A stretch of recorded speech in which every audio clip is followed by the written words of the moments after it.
Hey guys, welcome to channel. आज के video में हम बात करने वाले अयोध्या के 500 साल के इतिहास के बारे में। साल 2019 के सुप्रीम कोर्ट के फैसले के बाद राम मंदिर बनकर तैयार है और श्री राम जी की मूर्ति की प्राण प्रतिष्ठा हो गई है।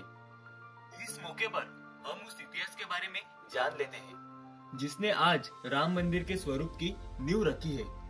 तो चलो शुरुआत करते हैं इस 500 साल के इतिहास को। अयोध्या नगरी कितनी पुरानी है, क्या आपको इसका अंदाजा है?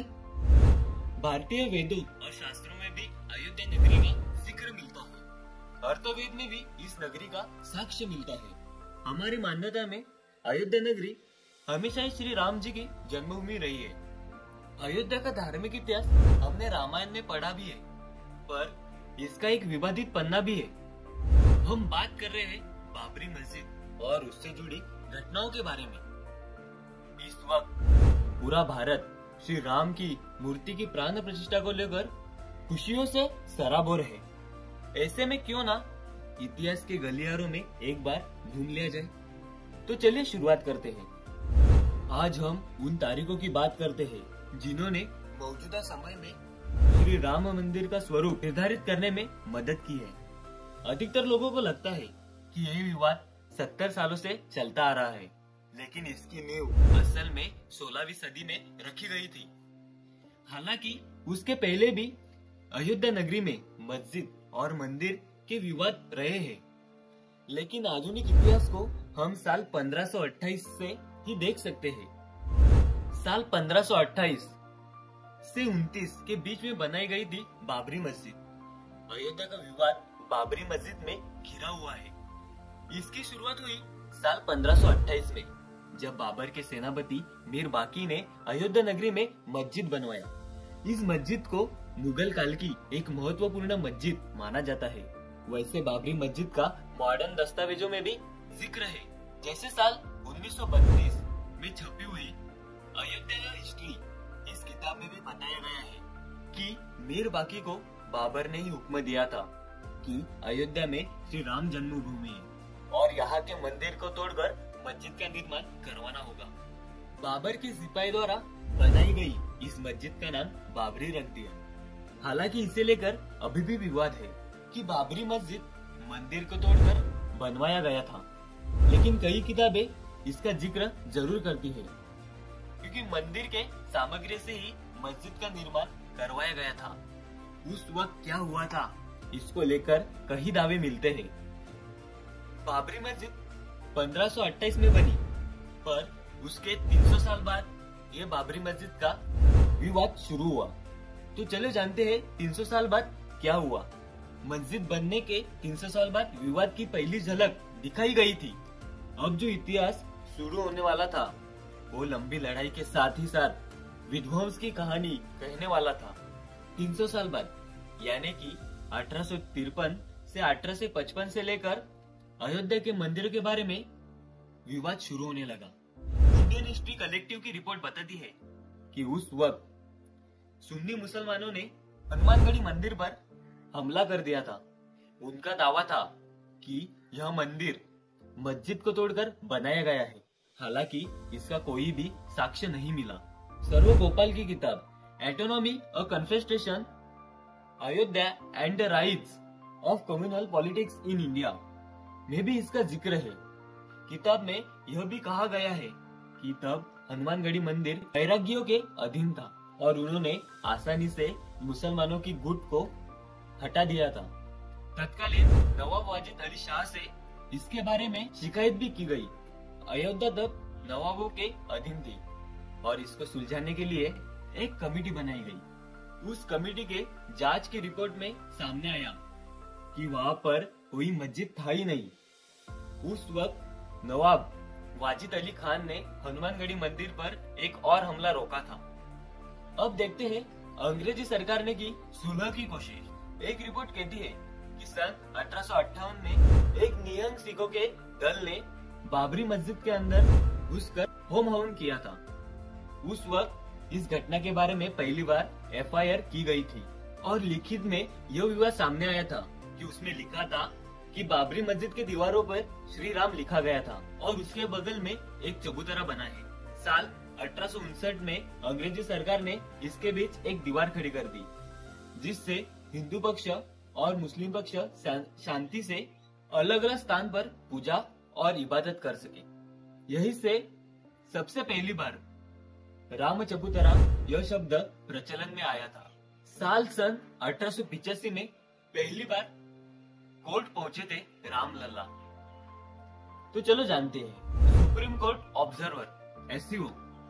इसकी रिपोर्ट यह बताती है कि यह पहली बार राम मंदिर विवाद कोर्ट में पहुंचा था। यहाँ महंत रघुवीर दास ने राम चबूतरे पर मंदिर बनवाने की याचिका दायर की थी। फैजाबाद डिस्ट्रिक्ट मैजिस्ट्रेट ने यह याचिका खारिज कर दी। तब फैजाबाद कोर्ट में रघुवीर दास की याचिका गई थी।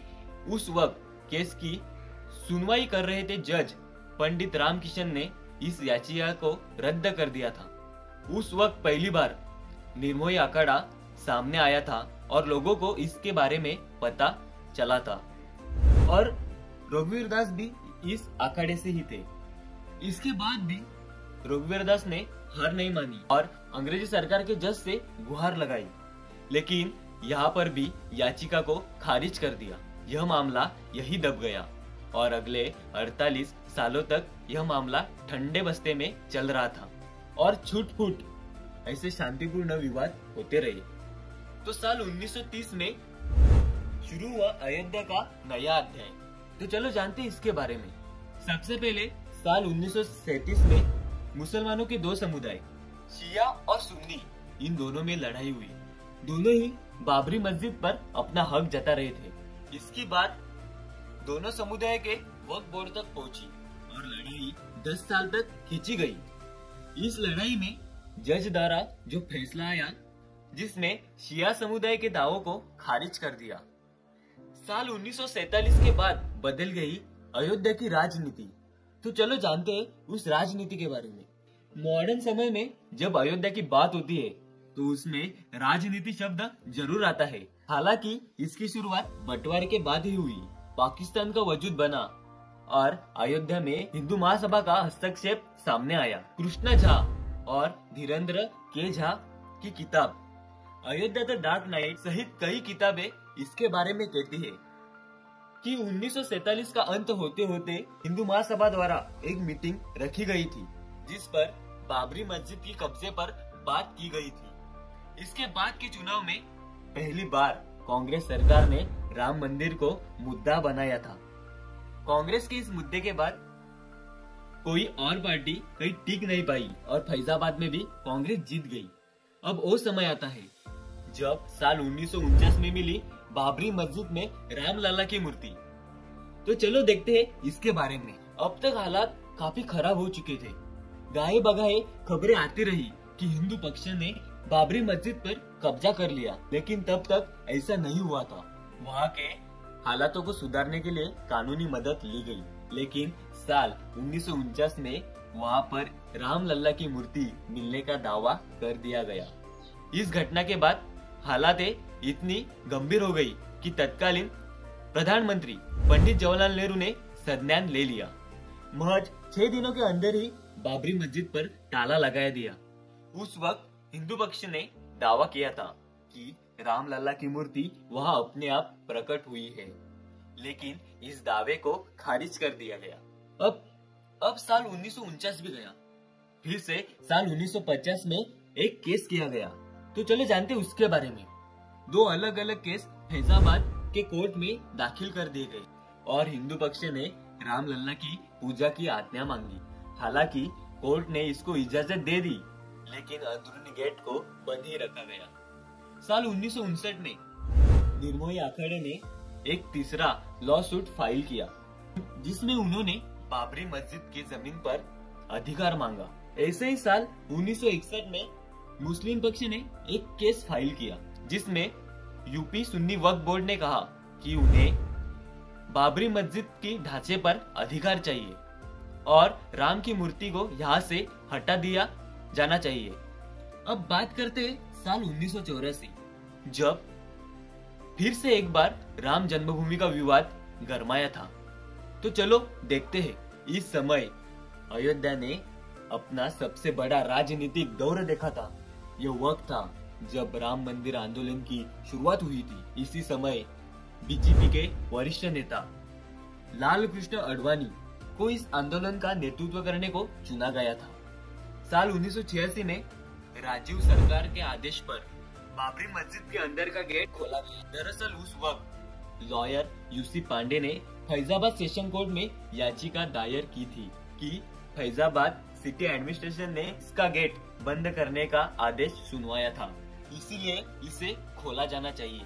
तब हिंदू पक्षों को यहाँ पूजा और आरती की अनुमति भी दे दी गई थी और बाबरी मस्जिद एक्शन कमेटी ने इसके खिलाफ प्रोटेस्ट भी किया। अब बात करते हैं साल 1989 की, जब रखी गई थी राम मंदिर की नींव। तो चलो देखते हैं साल 1989 के बारे में। उस समय तत्कालीन प्रधानमंत्री राजीव गांधी ने विश्व हिंदू परिषद को विवादित जगह पर शिलान्यास करने की अनुमति दे दी थी।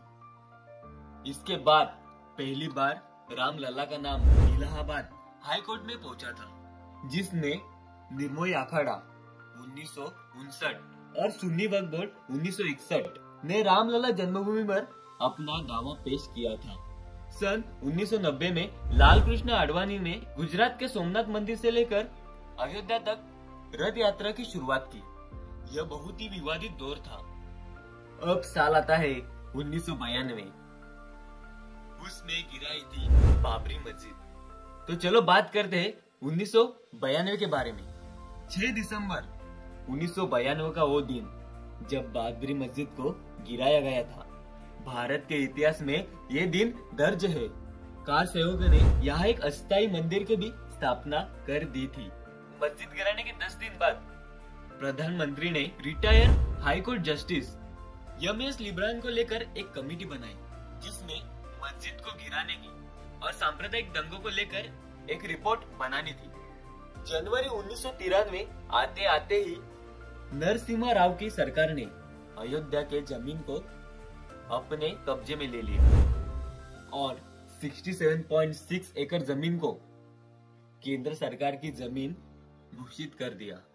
अब बात करते हैं साल 2002 की, जब उस साल में राम मंदिर की मांग बढ़ने लगी। तो चलो जानते हैं साल 2002 के बारे में। अप्रैल 2002 में अयोध्या टाइटल डिस्प्यूट शुरू हुआ और इलाहाबाद हाईकोर्ट ने लखनऊ को बेंच में हियरिंग शुरू की। अगस्त 2003 में ASI archaeological survey of India ने मस्जिद वाली जगह पर खुदाई शुरू की और यह दावा किया है कि इसके नीचे 10वीं सदी के मंदिर के साक्ष्य मिले हैं। साल 2009 में अपने गठन के 17 सालों बाद लिब्रान कमीशन ने एक रिपोर्ट सबमिट की।